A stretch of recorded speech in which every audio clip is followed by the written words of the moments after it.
¿Sabes una cosa? No te salvamos hace unos años para ver cómo te hacen trizas ahora. No tienes ni idea del contratiempo que esto supone en nuestro plan. Aquellas palabras la hicieron reflexionar.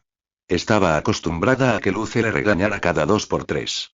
Desde la perspectiva de un sílfide, el mal humor era equivalente a la caballerosidad. Y no era la primera vez que había hecho referencia al día que la salvaron. Sin embargo, nunca había dado a entender que había un motivo detrás de aquel acto. Un plan, de hecho. Mancha preparó las manos para gesticular que quería que le diera explicaciones, pero Luce retomó la conversación con un gruñido de irritación. ¿Y por qué has decidido abandonar el mercado de golpe y atacar a un grupo de desconocidos? Hoy estás actuando de una forma muy rara. Mancha dejó los brazos muertos. ¿Y qué forma debería adoptar? No tenía ni idea de quién era o de dónde venía. Quizá pertenecía al mundo de aquellos desconocidos, pero ya no quería pertenecer al reino de la noche después de haber presenciado de primera mano su crueldad, y una sed de violencia tejida entre las fibras de su ser. La cara del asesino encapuchado pintada como si fuera una calavera derritiéndose. Su uniforme, que brillaba como si fueran escamas, pegado a todo su cuerpo, alto y masculino, y que lo hacía parecer tan letal como una serpiente negra. Y su espada plateada, manchada con la sangre de su mejor amigo. Hoy había aprendido lo poco que a los habitantes del reino de la noche les importaba la vida. Lo que le hizo llegar a la conclusión de que la habían abandonado en el desfiladero para que muriera porque su propia gente no tenía sentimientos. Si su verdadero hogar era Nerecet, con razón ninguna madre ni ningún padre estaban buscándola. Eran personas muy curiosas y parecían agradables y ofrecían su ayuda para que confiaran en ellos. Como el atacante, cuando habló, con una voz que por algún motivo le resultaba familiar, con el objetivo de tranquilizarla con palabras amables. Le había ofrecido agua, zapatos y comida. Mancha no era tan tonta como para caer en aquella trampa. No confíes en mano de la nobleza. Ya sea del reino del día o de la noche. Quemadura le había enseñado aquello, igual que Edith la Mellada y todos los demás vecinos que compartían aquel bosque con ella. La realeza y todo lo que tenía que ver con ella era algo tan peligroso como la luz del sol. Mancha hizo una mueca y pensó en las últimas palabras que el saqueador le había dedicado. No perteneces a este lugar. Sus ojos la habían delatado. Casi nunca brillaban, ya que la sombra que ofrecía el desfiladero nunca era lo bastante oscura. Pero al estar rodeada de paredes de vides y ramas y de aquella bruma negra la situación había cambiado. Había sido una tonta por mirar hacia atrás, pero los ojos de aquel joven la habían cautivado. No eran propios de un nerecedino, pero, aún así, estaban hechos de noche. Eran tan misteriosos como las sombras que había conseguido en el mercado, y tan abrumadores como la ola de grillos tratando de escalar las paredes del tarro de cristal. Su mirada expresaba sabiduría y confusión a la vez. Emociones enredadas como los árboles del desfiladero que dividían sus raíces y troncos entre los reinos de la luna y el sol. Mancha se preguntaba cómo de llamativo sería el contraste de su melena plateada y su piel pálida, tapadas por el uniforme, los guantes y la pintura de la cara. Entonces se aguantó las ganas de gritar, irritada por su propia fascinación. ¿El saqueador te dijo algo antes de que yo llegara? Preguntó Luce, como si le hubiera leído los pensamientos. Mancha dejó las manos quietas y no le respondió. Luce ya estaba lo bastante enfadado. ¿Qué pensaría si supiese que había perdido los papeles al ver la sangre de Quemadura y le había chillado en el lenguaje de los signos? Aunque era imposible que el saqueador la hubiera entendido, había ido demasiado lejos y lo había amenazado con su propia espada antes de robarle el cuchillo.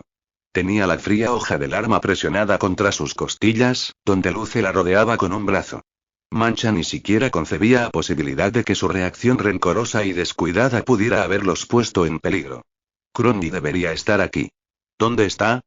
Luce dejó la pregunta en el aire al salir del bosque y se dirigió al terreno aislado donde estaba la casa de la bruja. Cuando cruzaron el umbral que separaba las habitaciones, Mancha se preparó para salir corriendo. Luce fue más rápido.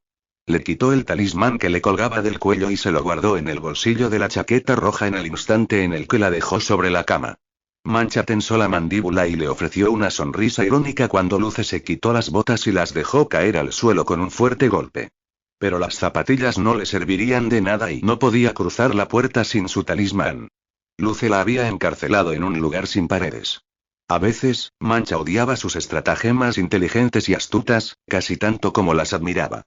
La joven recorrió la casa entera con la mirada para ver si se le ocurría un plan. Algún modo de distraerlo para meter la mano en su bolsillo y escapar. Mancha se quitó los guantes. La tela de la chaqueta de Luce se marcó sobre sus delgados hombros cuando se dio la vuelta y apartó las cortinas que cubrían las estanterías de Cromley. Después de años de estar bajo su tutela, Mancha era inmune a sus encantos. Una de las ventajas que tenía sobre la mayoría de mujeres y hombres de aquel bosque. Sin embargo, él no era inmune a los encantos de la joven. Luce sentía un afecto parental hacia ella, mucho más potente que la atracción lujuriosa. Y Mancha pensaba utilizarlo a su favor. Luce vertió un poco de agua en un vaso. Después, tomó un bote de ungüento para las heridas y unas pequeñas tiras de muselina desinfectadas y enrolladas, y se sentó con las piernas cruzadas al lado del colchón de Mancha. El sílfide le ofreció un poco de agua. Ella dio unos sorbos y abrió los ojos lo bastante como para extender sus pestañas al máximo, porque sabía lo mucho que le afectaba aquella expresión de súplica. Mancha dejó a un lado el vaso y gesticuló con las manos llenas de cicatrices. Cromley no lavaría las heridas con agua caliente primero. ¿Y, podrías prepararme un té de menta y lavanda para aliviar el dolor? Era perfecto. Un fuego. Algo que hiciera que Luce tuviera calor y se quitara la chaqueta. Supongo que Cromley hierve el agua. Una vez más, me estás obligando a hacerte de enfermero. Un papel que no deseo adoptar. Luce tensó la mandíbula. Era un gesto que solo realzaba los ángulos peligrosamente hermosos de su rostro. Por eso, te quedarás sin té de ambrosía. Te prepararé algo amargo y medicinal. Un elixir de kaki y aceite de pescado para limpiarte tanto por dentro como por fuera. Mancha no rechistó, decidida a no estar presente cuando tuviera que ingerir aquel brebaje. Luce encendió una pequeña llama en el foso del fuego y colocó una tetera en la reja de hierro que había encima. El fuego iluminó la casa. Su pelo y su ropa roja resplandecieron. Al final no has respondido a mi pregunta. ¿Te dijo algo el saqueador? Mancha decidió que contarle la verdad a medias sería lo mejor. Me ofreció comida, agua y ropa. Creía que era un chico. Me llamó hijo. Admitir aquello le molestó. Hasta ahora, nunca le había molestado que pensaran que era un chico. Luce suspiró. Hijo y... Y luego le tiraste un montón de ceniza en la cara de una patada y saliste corriendo. No es exactamente la mejor primera impresión. Mancha se encogió de hombros. ¿Qué diferencia supondría dar una buena impresión? Tampoco es que lo vaya a tener que ver otra vez. No me importa. Es más importante de lo que cree, susurró Luce, agarrando las vendas que tenía en el regazo. ¿Por qué? Seguro que no tiene nada que ver con lo que me pasó. Mancha no estaba segura de cuánto tiempo había pasado en el mundo, pero estaba convencida de que el saqueador y ella tenían aproximadamente la misma edad. No es lo bastante mayor como para haberme abandonado aquí hace tantos años. Edad aparte, los asesinos son peligrosos. No quiero que se acerquen a nuestra casa y nos causen problemas. Luce entrecerró sus ojos naranjas y apretó los dientes puntiagudos, lo cual le delató. Estaba mintiendo. Siempre adoptaba un aspecto más canino que humano cuando se sentía acorralado. Mancha negó con la cabeza. Hay más. Algo que no me estás contando y... La joven dejó de gesticular y pensó en aquel momento de hacía algunos años, cuando Luce la sacó de la maleza, el día en que conoció a Quemadura. Se había olvidado fácilmente de lo que Luce le dijo y había pasado por alto su significado. Ahora que el sílfide había estado arrastrando su cuerpo de nuevo por el desfiladero, Mancha lo recordó. Se obligó a gesticular las preguntas, por mucho que temiera las respuestas. Una vez dijiste que no dejarías que te quitaran las alas de nuevo por mi culpa. ¿Qué significa eso? Luce, ¿y por qué perdiste las alas? ¿Tuve yo algo que ver en ello? El sílfide tenía la frente húmeda de sudor. Se desabrochó los dos botones superiores de la camisa blanca y dejó al descubierto su talismán. Entonces se quitó la chaqueta y se la colgó de una rodilla. Tú no tienes la culpa de nada. Tomé malas decisiones porque podía volar tan alto entre las nubes que pensaba que era inmune a las consecuencias. Así que me castigaron y me arrebataron lo que me permitía escapar. Eso es todo. Estaba ignorando el tema. Estaba dándole las respuestas que ella quería escuchar para distraerla de la sensación de vacío que las acompañaba. ¿Lo sabes, verdad? Preguntó la joven. La posibilidad de que fuera cierto hacía que a Mancha le temblaran las manos y se le revolviera el estómago. ¿De dónde soy y a dónde pertenezco? Lo has sabido todos estos años y has estado guardando el secreto. Si te importó, aunque sea un poco, Luce, y dímelo. Ahora. Los rasgos del rostro de Luce se suavizaron. Te encontramos en las tierras bajas, con la cabeza rapada y el cuerpo magullado, medio fuera de un ataúd hecho a mano, a punto de que los Mortaja te engulleran. Tuvimos que negociar con ellos para salvarte. Eso es todo lo que puedo decirte. Debes entender que no todos los secretos son para hacerte daño. A veces, mantenemos oculto el pasado por otros motivos. Para ofrecer protección. Quizá las razones no son tan insignificantes como una sola persona, sino que abarcan mucho más. Incluyen a otros que comparten el mismo mundo. Mancha sujetó las vendas que se habían soltado. ¿Negociaron por ella? ¿Con qué? ¿Sus alas? Y Luce lo explicaba como si hubieran estado escondiendo su pasado a propósito. La joven aguantó la respiración y contempló los símbolos de cristal que colgaban por la casa. Los últimos recuerdos de los muertos. Quizá también de los vivos. Mancha señaló hacia aquellos objetos. ¿Algunos de ellos son míos? Luce apretó la mandíbula con fuerza mientras pensaba en qué contestarle. Cierra el pico, chucho bocazas. El grito de Crony procedió del camino que llevaba a la casa. Ya has dicho bastante. Luce dio media vuelta para mirarla. Ambos se asustaron cuando un cuervo blanco aterrizó en la casa desde las ramas que había sobre ella. Voló por encima de la cabeza de Crony y se adentró en las habitaciones. Sus alas grandes crearon ráfagas de viento que hicieron que las llamas titilaran y quemaran el pelo de Luce. La criatura aterrizó sobre un baúl de madera de cedro y abrió la tapa. Era un animal enorme, y su único ojo era del mismo color rosa que el cielo adoptaba durante el destello de atardecer, justo antes de que el sol regresara. Luce se puso en pie de golpe, tiró su chaqueta al suelo y se abalanzó sobre el grotesco invitado. Mancha estiró de la prenda de ropa, agarró su collar y lo guardó junto con el tarro de ungüento en el bolsillo de su chaleco. El cuervo soltó un graznido y se escapó de las garras de Luce. Pero no era del todo un graznido era más bien un chillido agudo, un lamento. Como los gemidos de los muertos o los que estaban agonizando. Mancha se cubrió las orejas con las manos. Plumas blancas revolotearon por toda la estancia en una secuencia de ensueño mientras Luce perseguía al pájaro, y en el silencio amortiguado, Mancha se preguntó si aquello se parecía a la nieve cuando caía del cielo. ¿Lo había visto alguna vez? ¿Le habían arrebatado aquel recuerdo junto a muchos otros? Un perro ladró en la distancia, y Mancha se levantó de golpe, a pesar de las heridas que le cubrían las plantas de los pies, a la vez que Crony cruzó el umbral. Los ojos de la joven se clavaron en los de la bruja, y como la primera vez que despertó y contempló el rostro cubierto y dormido de Crony, no vio ni un rastro de bondad ni afecto en su mirada. Me mentiste. No era amnesia. Las manos de Manchas movían con tantos espasmos que sus acusaciones apenas fluían. Mis recuerdos. Te los llevaste. ¿Los vendiste y o escondiste? ¿Dónde? ¿Por qué? La bruja se sonrojó mientras Mancha esperaba a que le respondiera. Crony apartó la vista y apuntó su bastón con la calavera hacia el cuervo. Las llamas se reflejaron en sus cuernos negros. Tana, lárgate de aquí, viejo pájaro. Dile a tu dueña que no meta las narices en los asuntos de los demás. Luce, que había conseguido atrapar al pájaro por la cola, lo soltó. El cuervo salió volando hasta que desapareció entre la vegetación, y las copas de los árboles engulleron sus graznidos. Luce observó la escena con expresión tensa. Aún había plumas volando por el aire, como si una fuerza invisible las estuviera moviendo. Mancha alargó el brazo y agarró dos. Los ojos la escocían, pero era incapaz de soltar alguna lágrima. Su vida era una mentira. Eso ya lo sabía. Pero nunca se había percatado de que la vida de Crony y Luce también lo habían sido. Ambos le habían mentido. No podía vengarse de ellos, porque en todos los sentidos se habían convertido en su familia. Habían hecho que confiara en ellos. Que los amara. Mancha aplastó las plumas en su puño y las tiró hacia Luce, que se sentía tan perdido como sus alas. La joven agarró unas botas y salió por el umbral antes de que ninguno de sus guardianes pudiera detenerla. A menos que Luce adoptara su forma de zorro, nunca la atraparía. Y si lo intentaba, Mancha se subiría a los árboles. La joven oyó los mismos ladridos de antes de nuevo, pero era un sonido más distante. Para garantizar su seguridad, decidió cambiar de ruta, y se detuvo un momento para ponerse las botas.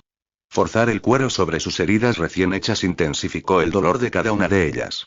Aún así, una vez se las colocó, echó a correr hacia el bosque. El aire hacía que le escocieran las magulladuras provocadas por las espinas que se le habían clavado.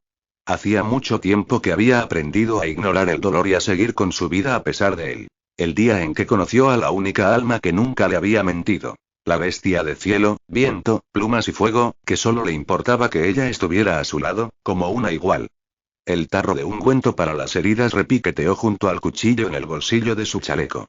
Mancha se encargaría de que Quemadura se recuperara y volara de nuevo. Entonces, vengaría sus heridas de un modo en que no podía vengar las suyas. 16. La reminiscencia de la Extrimosa. En algún lugar en la distancia, un perro ladró y un cuervo soltó un graznido a modo de respuesta, alto y agudo. Una sinfonía discordante de lo natural y lo sobrenatural. Crowny esperaba que por donde fuera que el pájaro irritante de Yadia estuviera volando, guiara al príncipe hasta Mancha. Pero Yadia aún no sabía la verdad sobre la identidad de la joven, lo cual significaba que el príncipe tampoco era consciente de ello. Y sin él, ¿cómo encontraría la princesa el camino hacia el castillo de Eldoria para reclamar su destino? ¿No se suponía que él tenía que ser el cebo para llevarla hasta allí? Crowny nunca había querido devolver un conjunto de recuerdos a su legítimo dueño más que en aquel momento. Pero si lo hacía, el mundo permanecería dividido en dos para siempre. La bruja no podía dejar de ver la expresión herida de Mancha, y le mataba por dentro, como si su interior estuviera repleto de ramas y espinas. Crowny y Luce acordaron no seguirla ahí, ya que aquello solo la haría correr más lejos y más deprisa. La joven necesitaba un tiempo con su Pegaso. Si alguien podía enfrentarse a ella, ese era el caballo. Habían forjado una fuerte amistad. Crowny había tratado de ofrecer aquella base a Mancha, pero una casa construida con ladrillos mal colocados estaba destinada a derrumbarse. Nada de aquello habría sucedido si Luce no hubiera abierto la boca. La bruja observó a su amigo Sylphide en su cocina con el ceño fruncido. ¿En qué estabas pensando, Chucho? Crowny se sintió tentada a enredarlo con los filamentos que emergieron de sus cuernos y colgarlo de las ramas como todos los recuerdos robados y, los que Mancha asumía que eran suyos. Tú y tu lengua parlanchina. ¿Se te han metido pulgas en el cerebro y te han arrebatado el sentido común? Eso no es justo. Sabes tan bien como yo que los parásitos son unos vagos. Hay mucha distancia que recorrer desde mi cola hasta mi cerebro. El ceño fruncido de Luce era igual de feroz que el de la bruja. Crowny apretó los labios. Si no estuviera tan furiosa, habría sonreído. A ver si aquello le inspiraba un poco de humildad al Sylphide. La tetera silbó, e interrumpió la guerra de miradas entre Crowny y Luce. Sabes que tendré que ir a por ella pronto, comentó Luce, y se dirigió hacia el hogar para sacar la tetera del fuego. El período de cesación empezará dentro de unas horas. No debe estar fuera en semejante estado. Puede que sí. Crowny agarró 2 tazas resquebrajadas por los bordes, pero funcionales, y esparció un puñado de hojas de té y menta seca dentro de cada una de ellas. Quizá el príncipe la encuentre ahora. Ella ya lo ha encontrado. Crowny se tensó. ¿Dónde y cuándo? Estaba con él en el laberinto cuando los vi. ¿Y él la merece? ¿Es todo cuanto esperábamos? Luce se encogió de hombros. Aún no estoy seguro. Estaban peleándose en el suelo. Considerando que un hombre de su tamaño podría haberla machacado, supongo que eso demuestra su delicadeza. Estaba disfrazado de saqueador de la noche. Lo reconocí por sus ojos oscuros, pero no se comunicaron. En lugar de negociar por las polillas, Mancha solo tenía sombras y grillos en los tarros, y llevaron a cabo su misión. Crowny se acordó del día en que compartió aquel recuerdo con Luce y aquel en el que Mancha aún era Lyra, la princesa en el castillo. La joven había utilizado las polillas para decirle a su tía que ella nunca sería su madre. La primera vez que Crowny lo vio, sintió una cálida oleada de orgullo, aunque en aquel entonces apenas conocía a la muchacha. Después de enseñárselo a Luce, el Sylphide sugirió armar a Mancha con polillas para que pudiera hablar con el príncipe a través de los insectos. Incluso se las ingenió para que Mancha las obtuviera por sí misma y negociara por ellos, por lo que, técnicamente, Luce y Crowny no estarían interfiriendo en su destino. Un plan que había fracasado. ¿Dónde están las sombras y los grillos ahora? Quizá pueda utilizarlos de algún modo, para intrigarlo con la lealtad que muestran por ella. Se le cayeron cuando salió corriendo, después de pasarse toda la mañana negociando con los vendedores para conseguirlos. Puedes culpar a su maldito caballo volador por ello. Había atrapado al príncipe y estaba a punto de matarlo. He conocido a mosquitos con más autocontrol que esa mula idiota. A Crowny se le escapó una risa. ¿Has considerado que su amistad con dicha mula es lo que la ha hecho lo bastante valiente como para enfrentarse a un príncipe entrenado y mostrar la misma habilidad que él? Ja. Mancha ha aprendido a luchar gracias a las peleas de borrachos que ha presenciado en el desfiladero. No hay ninguna necesidad de darle el mérito al Pegaso. No lo creo.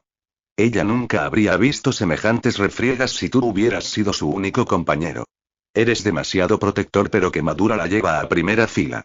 Ahora es la igual del príncipe, justo como afirmaba la profecía. Estoy segura de que en estos momentos nuestro futuro rey no deja de darle vueltas y le está haciendo pensar. Estoy segura de que ahora mismo está buscando a nuestro chico. Puede que aquel Pegaso sea una bestia impulsiva, pero el hecho de que Mancha saliera corriendo detrás de él ha valido para algo. Crony sostuvo en alto las 2 tazas para que Luce las llenara. De hecho, espero que ahora mismo esté caminando con él.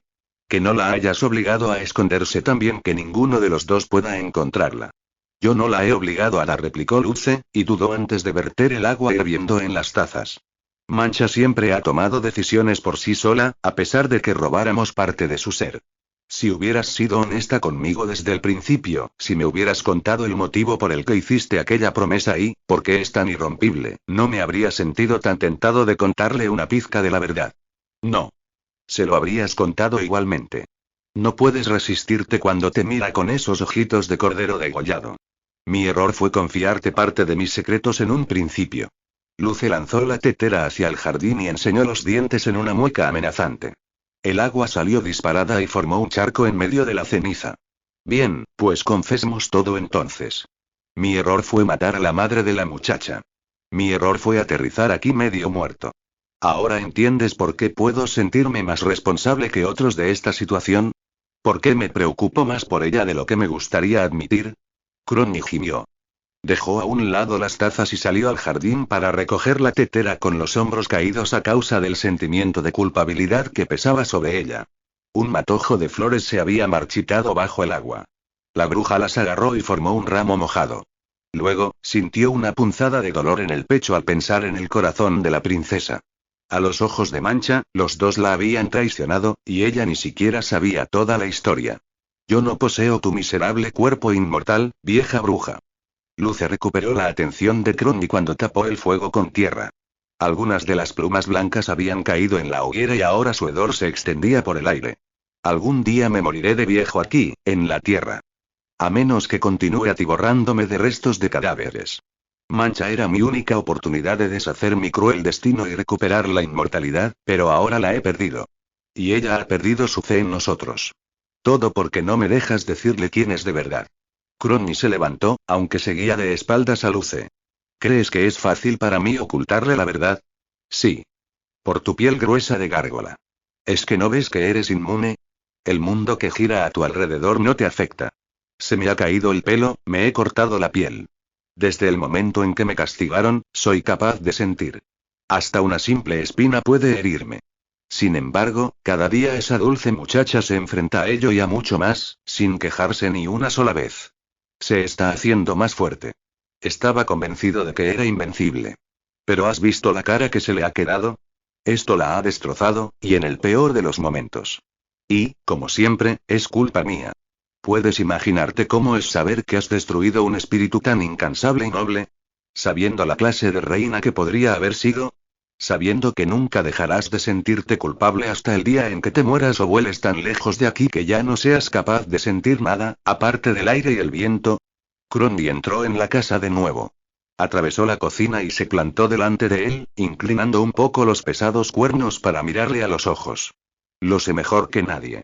Y yo soy más culpable que tú y siento mucho más de lo que tú jamás podrías imaginarte. ¿Por qué traicioné a mi alma gemela y destruí el mundo entero?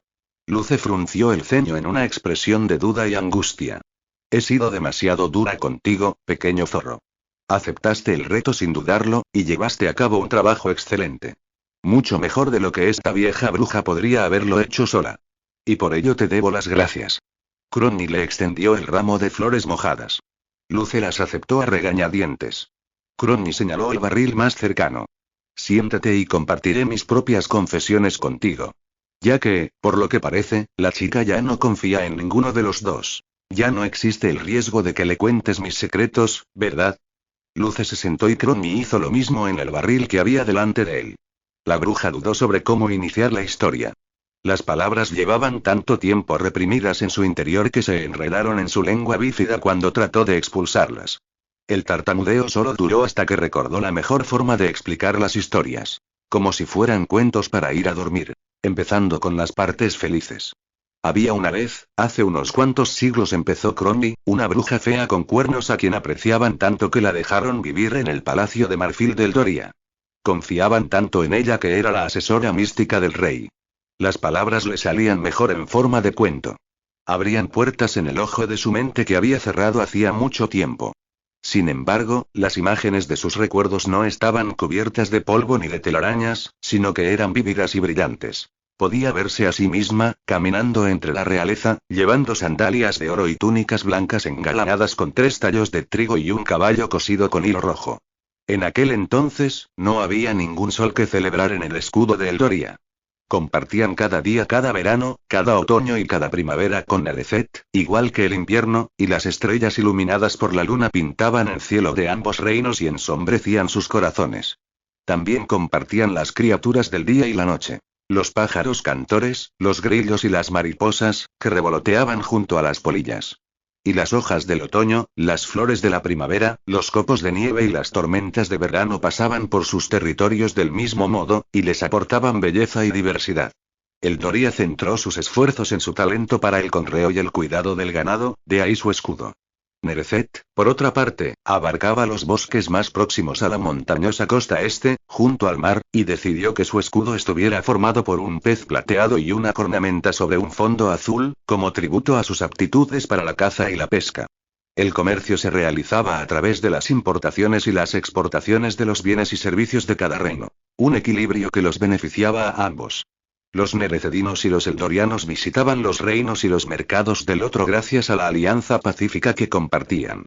En aquel mundo unificado, Crowley poseía un título honorable. Madame Cronatia Wisteria, la hechicera real del Doria. Había jurado lealtad al monarca, el ascendiente de Kiran, de la primera generación de los Eivindur, el rey Cresimer.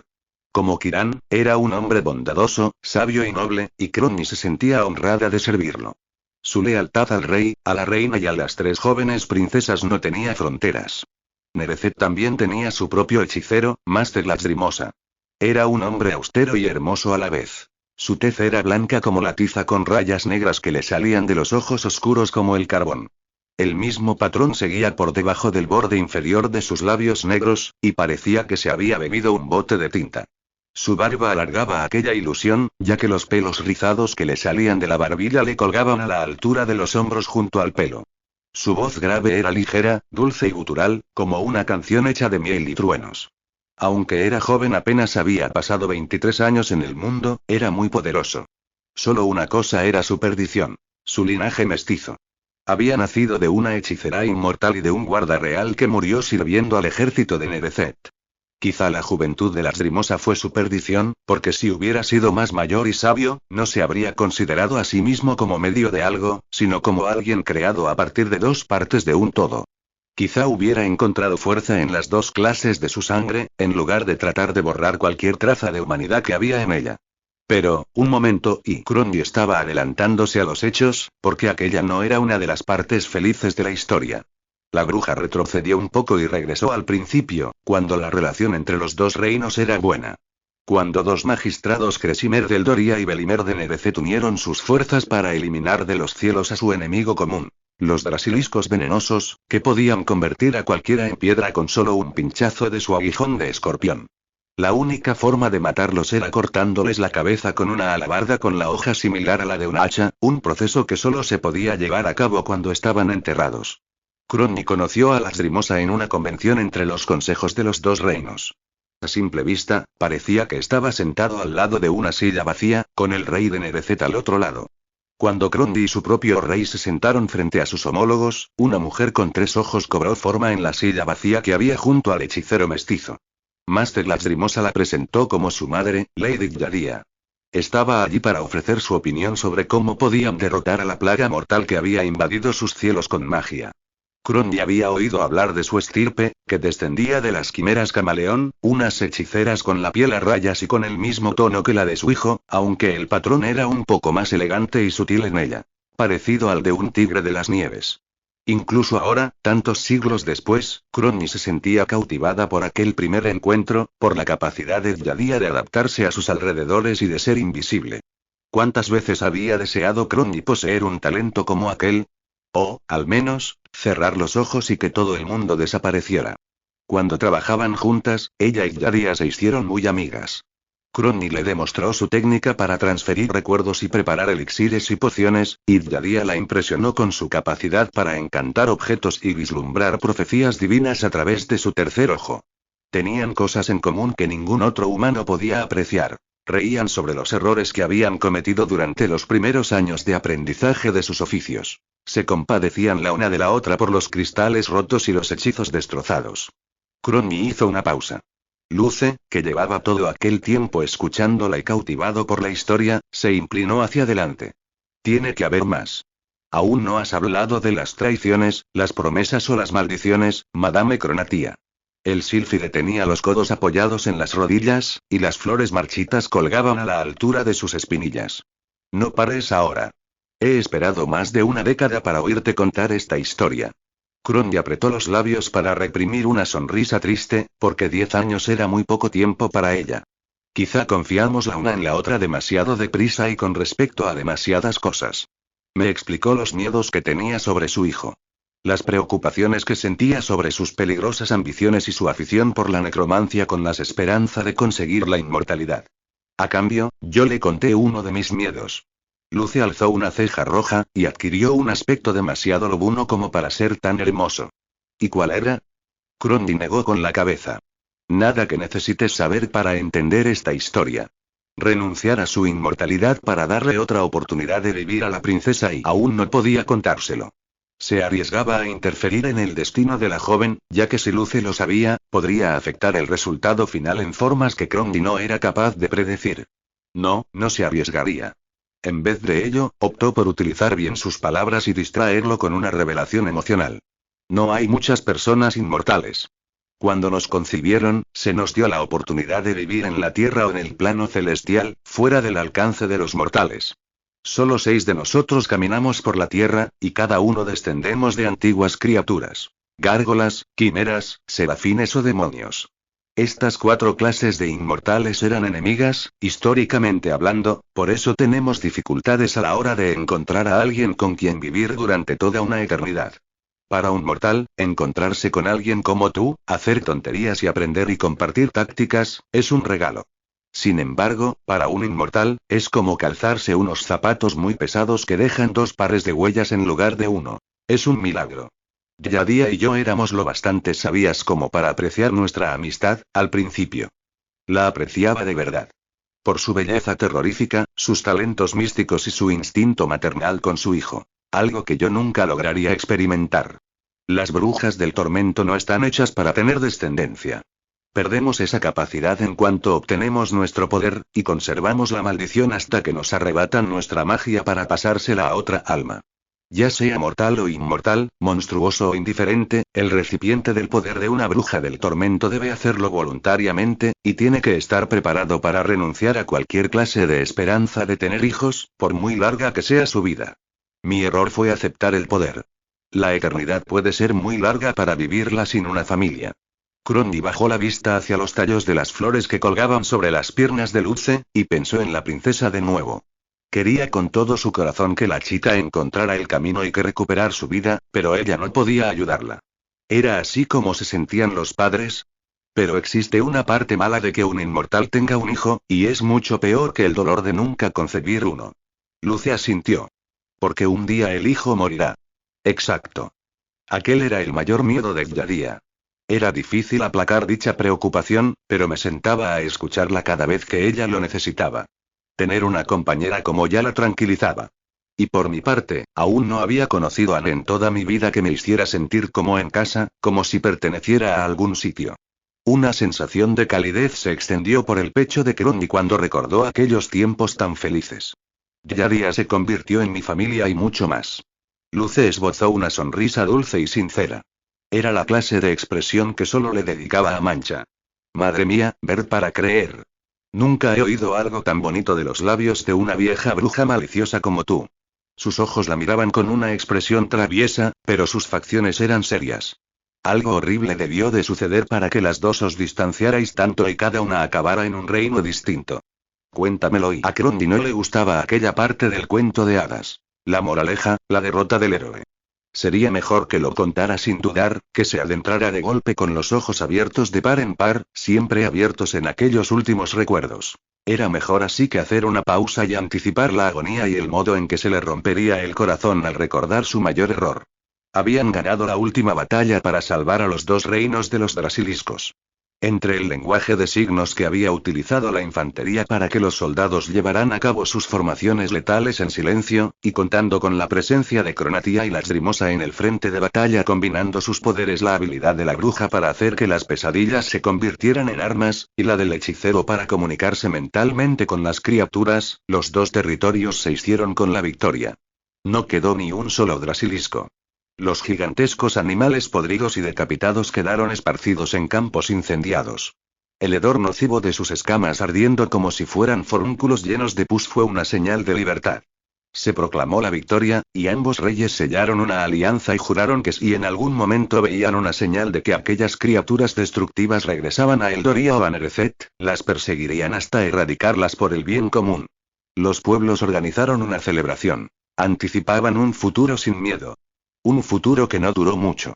Algunos meses después, dijo Crony con la voz temblorosa, el sol empezó a dar paso a la luna a horas poco razonables. El invierno llegó más temprano, justo cuando la primavera estaba llenando el terreno de pétalos rosados. El miedo se extendió por los dos reinos de nuevo. Los drasiliscos preferían cazar por la noche, y a medida que pasaba el tiempo, iban desarrollando una habilidad asombrosa para invocar a la luna, incluso a mediodía, para oscurecer los cielos y alimentarse de los que cuidaban del ganado en los campos o pescaban. Ahora, aunque se hubieran extinguido las criaturas, la confusión se apoderó de ambos reinos de nuevo, por mucho que nada cayera del cielo. El rey Cresimer llamó a Cronatia a la sala del trono una tarde, cuando los cielos estaban bañados con la luz de la noche. Cresimer creía que había descubierto la causa de aquellas extrañas ocurrencias. Después de buscar por toda Eldoria y de no encontrar ni rastro de los drasiliscos, le pidió al rey Belimer que hiciera lo mismo. Sin embargo, el rey había enfermado, y su hechicero, Lacrimosa, se había convertido en regente, ya que el primogénito de Belimer era demasiado joven para gobernar. El rey Cresimer le envió cartas al hechicero para pedirle que registrara Nerecet de una frontera a otra, pero no le recibió respuesta alguna. Así que Cresimer envió espías al reino de la noche y pronto le confirmaron que Lacrimosa escondía un drasilisco vivo, aunque nadie parecía ser capaz de encontrarlo. Aquel día Crondino le dijo a su rey que había estado en contacto con la madre del hechicero a través de un cuervo albino con un solo ojo. La visitaba cada semana y se apoyaba en la repisa de la ventana de Crondi para conversar, como si Yadia estuviera sentada a su lado. Crondi no quería que su rey dudara de su lealtad hacia Eldoria, ya que no había cambiado a pesar de su amistad con la hechicera del otro reino. Y no estaba escondiendo nada de importancia, ya que Yadia se había negado a confirmar o negar la culpabilidad de su hijo durante aquellas visitas poco convencionales. En un día gris, en el que el cielo estaba encapotado con nubes oscuras, el ejército de Eldoria se preparó para marchar sobre Nerecet con la intención de decapitar a la bestia y al hechicero responsable de su existencia. Planearon partir en una semana. Crondi había recibido otro mensaje de Yadia, esta vez junto a una nota atada a la pata blanca de Tana. La hechicera le suplicaba que fuera de inmediato al castillo de Nerecet, en las profundidades del bosque, pero que lo mantuviera en secreto, porque su hijo había cometido un grave error. Crondi se marchó antes que la infantería, y solo le dijo al rey Cresimer que iba a encontrarse con Yadia para investigar aquellos fenómenos extraños en los cielos. Tana voló sobre su cabeza durante su viaje de 3 semanas, como si quisiera asegurarse de que Crondi viajaba sola. El cuervo albino la dejó tranquila cuando la bruja llegó al castillo negro y la escoltaron junto a Yadia a través de los pasillos de brillante obsidiana. Yadia echó a los guardias, tomó la mano de Crondi y habló con un tono casual, como si hubieran quedado para tomar el té. Su compostura forzada hizo que Crondi se sintiera incómoda, pero la bruja le siguió la corriente, porque notaba el dolor de Yadia en sus palabras. De algún modo sabía que el hijo de la hechicera estaba muriéndose. Lo veía en sus ojos. Con cada paso, comprendía aún más por qué la había llamado. Aunque el corazón se le encogió por el terror, Crondi siguió avanzando. Bajaron por unas escaleras inclinadas que llevaban a las mazmorras, más allá de las celdas que apestaban a orina y a sudor, y más allá de los gemidos de los prisioneros. Cuando parecía que el pasillo llegaba a su fin, Yadia manipuló una hilera de piedras con magia, y la pared se abrió para revelar otras escaleras que se adentraban en las profundidades de la tierra hasta llegar a un pasaje que estaba a prácticamente a 5 kilómetros bajo el castillo. Aunque Cromby no tenía miedo de la oscuridad, le temblaban los huesos. El aroma familiar de los forúnculos llenos de pus en algún lugar de aquel sitio húmedo y podrido le provocaba malas sensaciones. Yadia enunció un hechizo que resonó por la pequeña estancia, y las antorchas se iluminaron. Llamas naranjas titilantes pintaron sombras en las paredes de piedra y revelaron el laboratorio de un alquimista. En el centro de la habitación, en una plataforma, había un nido más grande que 2 pacas de paja. En su interior había 5 huevos resquebrajados por el centro, como si estuvieran a medio nacer. Crías de drasilisco. Crony reveló aquel descubrimiento en voz alta, y se sintió incapaz de mirar a su amiga por miedo a lo que su rostro pudiera mostrarle. Aquello explicaba por qué no habían encontrado un drasilisco adulto. Los huevos eran mucho más fáciles de esconder. Finalmente, Crony se obligó a clavar la vista en la mirada felina de su amiga. A pesar de su estado de inmadurez, tu hijo ha roto la alianza, añadió Crony. Yadia se situó junto a la plataforma y cubrió los ojos de su hijo con las manos. La reina le pidió que utilizara su necromancia para encontrar una cura para el rey Belimer. Se adentró en el arte de la alquimia más que nunca y descubrió el secreto de los drasiliscos. No debes contárselo a nadie. Tendrían que cortarle la cabeza por semejante ofensa contra tu rey y la alianza, o habría una guerra y ya están de camino. Crony se acercó al cuerpo de la Lacrimosa. Los soldados llegarán dentro de una semana, y yo he jurado a mi rey que me aseguraría de que el mundo fuera un lugar seguro. Igual que tu hijo ha hecho con el suyo. ¿En qué estaba pensando al hacer algo así? Los cielos son eternos. La Lacrimosa quería atraer ese poder para utilizar el vínculo que las criaturas tienen con la luna y encontrar una cura para el rey. No. Por fin había encontrado el modo de convertirse en inmortal, o eso creía él. Yadia le dio la espalda. Mi hijo habló con el espíritu de un drasilisco, explicó la hechicera, y la voz se le quebró. Y le explicó que había un nido de huevos y la Lacrimosa fabricó un elixir especial a partir de las escamas que aún tenía de esas criaturas para localizarlos. Lo transportó a unos acantilados al lado del mar, donde estaban escondidos. Eran y los únicos supervivientes. Mi hijo se conectó con los polluelos mentalmente y se adentró en sus mentes. Les robó el vínculo que poseían con la luna y aprendió a manipularlo. Yadia se giró para mirar a Crony a los ojos. Traté de hablar con él para hacerle entrar en razón, para advertirle de los peligros que aquello suponía, pero no quiso escucharme. Hace unos días, empezaron a nacer. Pensé que entonces la Lacrimosa entraría en razón, pero se sentía unido emocionalmente a ellos, y estaba convencido de que las criaturas sentían lo mismo y que podía criarlas y controlarlas. Y no solo se convertiría en inmortal, sino que nuestro reino sería el más poderoso. Las pupilas rasgadas de la hechicera se fijaron en la tela de su vestido. Intenté intervenir por su propia seguridad y por la de todos. Hechicé los huevos para engañar a las criaturas y que pensaran que ya estaban muertas para impedir que se volvieran lo suficientemente fuertes como para romper los huevos del todo. Con las prisas, me olvidé del precepto más importante. Que solo debía conjurar aquella clase de hechizos en un lugar sagrado de la vida y la muerte, porque si no el espíritu se volvería temeroso. Cuando un espíritu abandona la fe, lo pierde todo. No pretendía que fuera fatal, pero las criaturas están muriéndose. Crony se cernió sobre un huevo resquebrajado y tembló cuando un destello de luz se reflejó en los ojos muertos y las escamas brillantes de los drasiliscos. ¿Cómo estás tan segura? Porque mi hijo ahora forma parte de ellos. No puede desvincularse. Me di cuenta de ello cuando cayó al suelo, incapaz de respirar con normalidad. Él también se muere.